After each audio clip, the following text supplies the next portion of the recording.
Welcome back to another episode of Choppin It Up Raw. I'm your host, Abdul the Barber, and today, man, we have a guest on here going 100 miles an hour sideways, man. So I want to introduce y'all my guy, Cam. Cam, man, I appreciate you coming in, dog. Come holler at me, man. Shoot. Hey, so talk to me, man. Tell the people who you are, where you come from, man. Man, my name is Cameron Hurd. Came from Southern California. Been out in Japan for about 2 years here, and I'm right now as one of the VIP managers of C'est La Vie Tokyo, the nightclub restaurant out in Shibuya.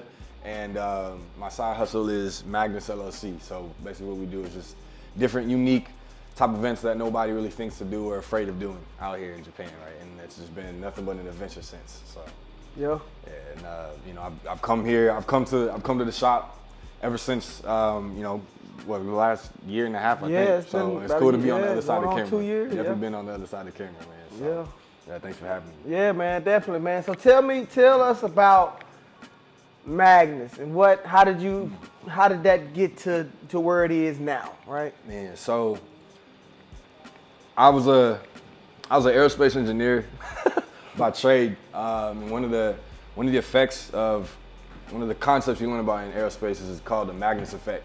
Right, it's basically like a spinning ball. You throw a fastball, right? It's lift generated from a spinning object, right? And I kind of like that, coin that term. So spins and moves is like our franchise, but it's basically doing things that not everyone else is typed to do. So in 2020, I was out in San Diego, California. Just made a COVID, right? It was free to start an LLC in California, so I said, why not? You can learn from YouTube and books and talking to people, or you can just do it, right? So that's kind of just took the initiative to do it, and it's been nothing from there since. And basically, I was put out here in Japan through DoD, and that chapter of my life came to an end, right? And was talking to mentors, getting advice, looking at kind of what I want to do with my own personal vision. And one of my fathers, I guess not in that sense, but old mentors back in the States was saying, he's like, Cam, you can transition, you can go to the next, part of your life, you can work till you're 50 years old and you can, make a lot of money, you can, do this types of things to live a nice, safe, stable life if you want to. And then be financially free and then do what you want to do, or you can just do what you're built to do now, right? And this was a year ago. So at these crossroads of where it seems that everyone in kind of our generation right now is like, I wouldn't say like a rebel, but we're kind of starting to say like, all right, well, what are we doing all of this for, right? Like we're supposed to do this, we're supposed to go to college, we're supposed to do this, do this, get a job, blah, blah, blah, and then you get to the end and then what? So I've seen a lot of the kind of creative content sides are taking this initiative and like kind of doing a little differently, and that's what I've been doing. So found myself in this position out here, surrounded by great people out here in Tokyo. We had motion, and I was like, you know what? I'm gonna do what I'm built to do now instead of later. So, and that's kind of Magnus came up out of that, right? And that's just kind of that initiative, like, why not just go out there and do it? So we started with just little events here, black and white party on the beach, a couple yacht parties here and there, and then tapped into the drift scene, Clutch Kickback, which has seen nothing but support and success, and have a lot of motion and mobility now. So I think that's a little rundown. My little spiel on how we got into it. So. I appreciate it, man. Definitely. So with this Magnus can you run back how I guess in aerospace, right? It's you say it generates lift, right? Yeah. When something's spinning. Yeah. So, meaning. So the term spins and moves, right? And that's what I was thinking is like when you're out in the crowd, like you're at the club, you're at a social event, you're wherever, the DJ's spinning and the crowd is moving, right? It's the records, it's the music that makes the crowd move. And then when you're in a car, right, the wheels are spinning, the car starts to move, and that concept can be applied to many different things where there's an external force that makes another thing. So I kind of coined the term spins and moves, and it's like a mix between, here, that, and the third, and that. So especially out in Tokyo, like there's just so many communities and different energies and ideas flowing all the time. Like HBO, if you're out there listening to this, y'all can take it from this shop here. Y'all need to make a TV show about foreigners in Tokyo. Make it like Gossip Girl or like Bridgerton or whatever. Cause I will kid you not, it will 6 seasons, Netflix done. Like the stuff the life that we live out here is just so unique. That shit would be, yeah. It's, even though it is unique, it's nice to have a spot like this where we can still come back and chop it up raw, right? By the time, come holler at me. I just booked my appointment for Wednesday, Okay. so at 10 a.m. I'll be here. Man, so how do you like it? I mean, your 2-year journey since you've been here. 'Cause, I mean, in this 2 years, bro, I've been watching, you know, I've been to the event, so I know, but it seems like everything is happening so fast. And how is it for you? I think it's one of those things where you're gonna look back on it and you're like, I don't think it's gone any other way. But you know, when you're in the moment, it's definitely different. Yeah. Like I said, nothing less than an adventure itself, and really puts you in the mindset of like, there's no instruction manual for the stuff that we're doing, the things I want to try to do, and I talk to some of the creative friends, you know, whether that be worldwide, and just like everyone's kind of feeling the same way, especially after COVID. Right. It's like, and so Tokyo has been that place that gives me that opportunity to do that, and you know, it's been nothing but grateful since. You know, so and all of the mentorships I've had along the way, I wouldn't be able to do it without them either. So, but yeah. Talk about man, bro. Listen, man. When I met you, dog, I think you came over. Did you come to the old shop before I moved here? No, I was one of the early. You was one of the early ones here, right? Yeah. And at the time, you was still, you were still in the Navy and shit, right? And then you was telling me like, man, I'm about to get out. I was like, bruh, you in the brass, like you an officer, bro. What you doing? And you was like, man, I got to go, dog. Like I got something else to do. I was not put on this earth to do what I was in. Yeah. Right. Yeah. I mean, that like I said, those were that crossroads, that decision, right? So my time in the Navy kind of came to an end, and I was out here in Tokyo we're talking with, you'll have to look back at the episode with Bromel, but talking about circles in Japan and kind of just the culture out here, and find myself in like in impossible position. Man, COVID in California, it was free to start an LLC, so I did. Oh, damn, really? Yeah, it was. Shit. Yeah, it was free to start because they needed business circulation. So I started one.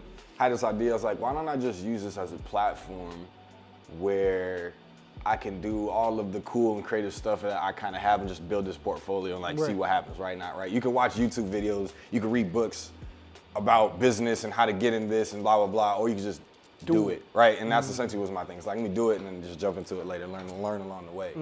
And had a couple of events. Like I've always been the guy to plan weekends and, have parties and pay-per-view events and, stuff like that through college. And it's just been a passion. It's like, I love people, right? So kind of started that, met some people along the way, shook the right hands, and had a whole chapter in San Diego, learned a lot from them, started doing things out here, and just touching back to that part of Japanese society. It was like we just were doing things that nobody's seen out here, right? So we had a black and white party on the beach. We hosted a couple yacht parties. We just had the Clutch Kickback. That shit was live, man. This is his own conversation, man. So, but now we're at the point where we're starting to look for sponsorships for events. Right. We're starting to seriously consider expanding and pivoting into different types of circumstances and like I said, that kind of adventure along the way. So doing different things, right? So doing the things that everyone's kind of scared to do, like failure is a part of the process, and that. So with I know we'll touch a little bit more Clutch Kickback, but along this process, like I was saying, there's no instruction manual for all this, and like we just kind of go with it. So and it's been nothing but an adventure along the way. Yeah. So, Man, my first experience with Clutch Kickback, bro, when we was out there in Chiba, right? No, I'm sorry, not Chiba, Fuji Speedway. Fuji Speedway. Man, I go out there and I'm not, to be honest with you, man, like I'm more of a American muscle. You seen the Cutlass. Like, the Cutlass, you know, I'm G-body all the way, right?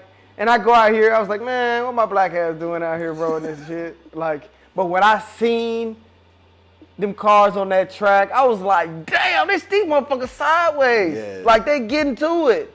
And when Cadell, man, shout out to Cadell, bro. Come back to Japan, dog. Wherever he is. Wherever you are. He's somewhere underwater welding. I seen a video of him recently. Yeah. But he let me ride passenger with him. And when this guy was going around these curves, I mean, he was doing it effortlessly. Different. And I'm like, bro, this is a different world, dog. And I like it, right? Yeah. And, you know, it wasn't enough to move me over to that side, but I'm gonna keep riding my Cutlass, dog. Exactly. But you know, I respect it, man. Yeah. And to see them guys get out there, because man, honestly, you risking your life. You go on that track every time, right? Basically, you know, your life, your car. Yeah. You push it to its limits. You push it to its limits, right? And you know, these cars, 1,000 horsepower to the wheels or more, right? Yeah. You know, so. But I love it though, man, and I think you definitely doing a service, you know, to the culture here in Japan, putting it out there, and just seeing so many different backgrounds come to do this one, you know, event, right? And that shit, bro, that shit is hats off, dog. Respect for that shit, man. Basically, the Clutch Kickback started Butcher style. He's my mentor, right? So shout out to Butcher where he's at.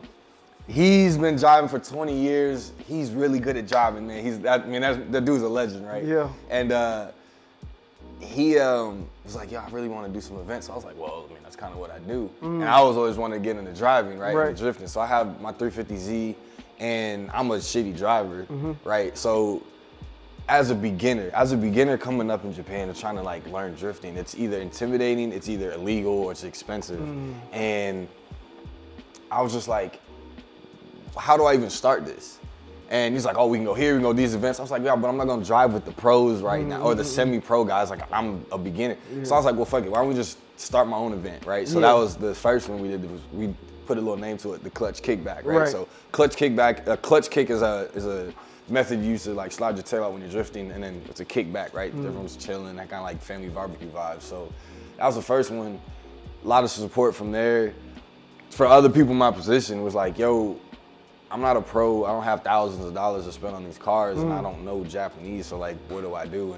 And so we kind of built this little community, and it's since grown from there. So I always tell them, like, I'm a shitty driver. I'm good at organizing stuff. So, and that's just kind of grown and escalated into what we did on August 5th.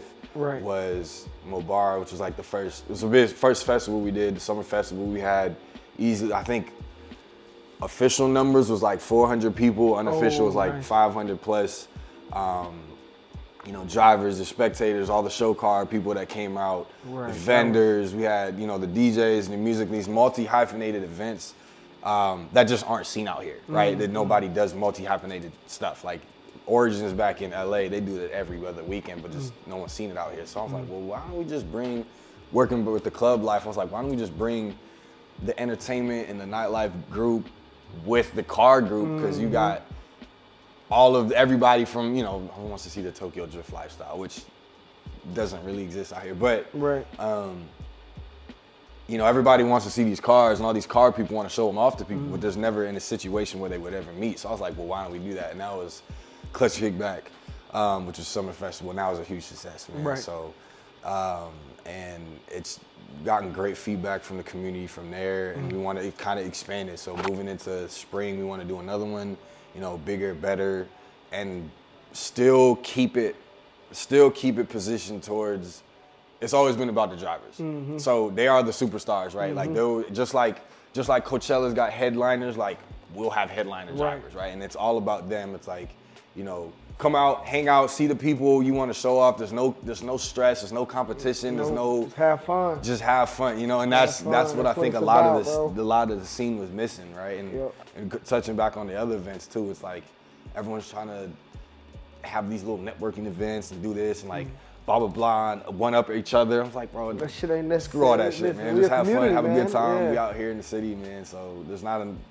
We're the only people. It's only us out here. Yeah. Really, right? Like it's only us out here in Tokyo, and it's you either can work together or you cause drama. Right. It seems like people love to do both. So whatever. Yeah. So. Yeah. But you came through in the Cutlass, and that was crazy, man. Bruh. That was dope. Like I was just telling you, bro. Like when I was on my way there, my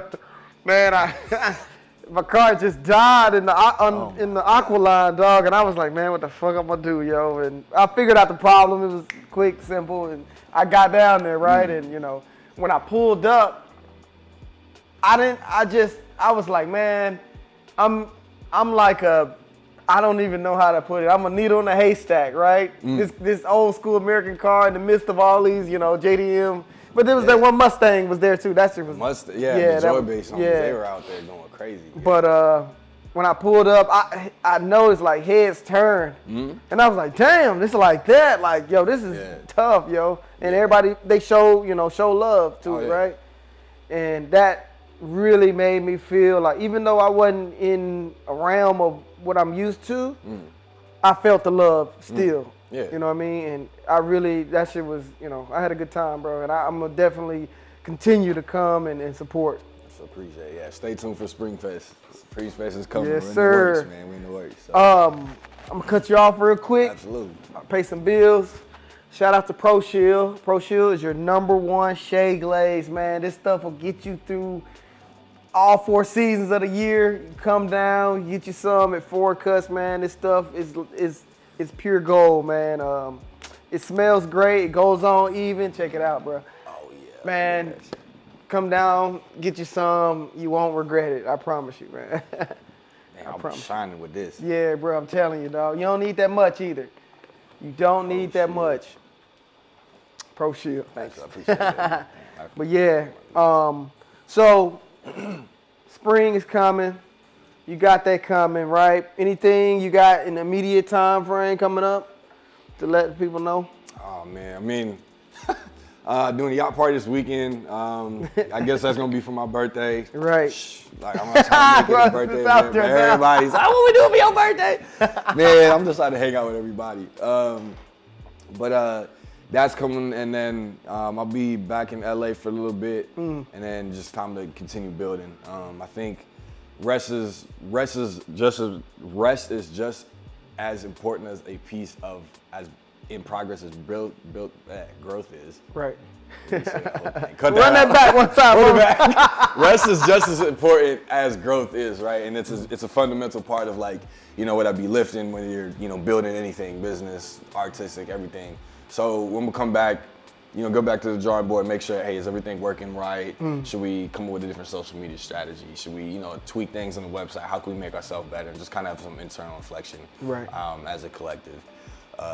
Because it's not just me that does this, right? I have a whole team with me, and I wouldn't be able to do anything without them. And so, like, asking those hard internal questions.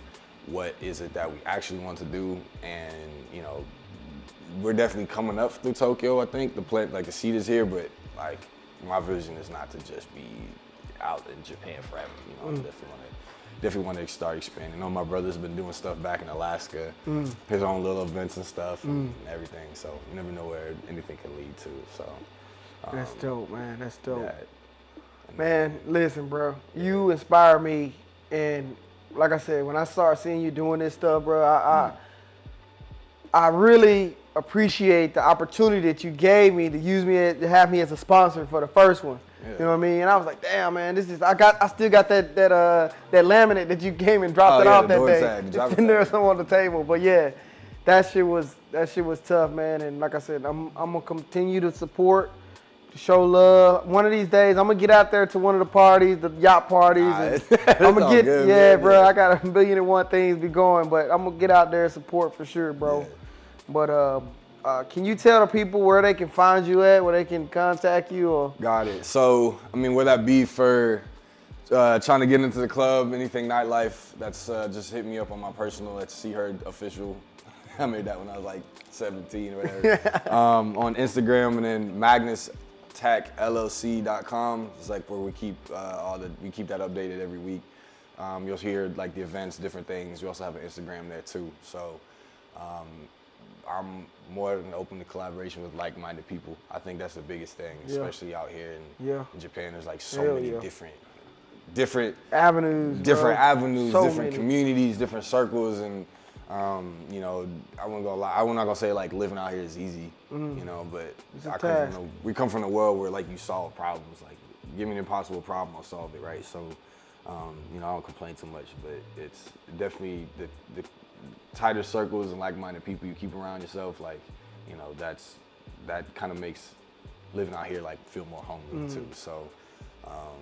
You know, touching back to you, like, absolutely, I see what you're doing here, and like, I wouldn't be able to do what I do without the nice haircut, right? Right. It's like you know, it helps itself. Thank you, man. I mean, thank you. Yeah, we'll be out here doing our thing, and stay tuned for the next one, right? So, I would say we're definitely coming towards the end of the summer, right? And we'll go into our growth period again, and then pop out for the spring. So, shit. Yeah, we'll be here. Hey, man, y'all check them out, yo. Straight up. Any shout outs you got before we roll up out of here? Oh, man. I would say my mentorship. I would say Mamad, obviously, as from the nightlife standpoint. Bijan from a financial and mental standpoint. I mean, Kari Gold's out there doing his thing too. You know, I couldn't be here without you guys. Dope dude. Who else? I would say definitely Brandon Carter, Natasha, and Jeff. Man, I wouldn't be able to, you know, giving me hard feedback for everything I do. Right. Yeah. So. Them good people. Brandon. Brandon is. Too. I had him on the earlier episode, man. Legacy, you know, they keep me grounded in everything I do, and remind me that, you know, I still have a lot to learn, and regardless of how much, you know, success that we may seem we have, like, there's always something you can improve upon. So that's one thing I'll never change that about myself. So definitely, bro. Shoot. Yeah, but appreciate you having me on. Yeah, man. Thank you too, bro. I'll see you on Wednesday. Yeah.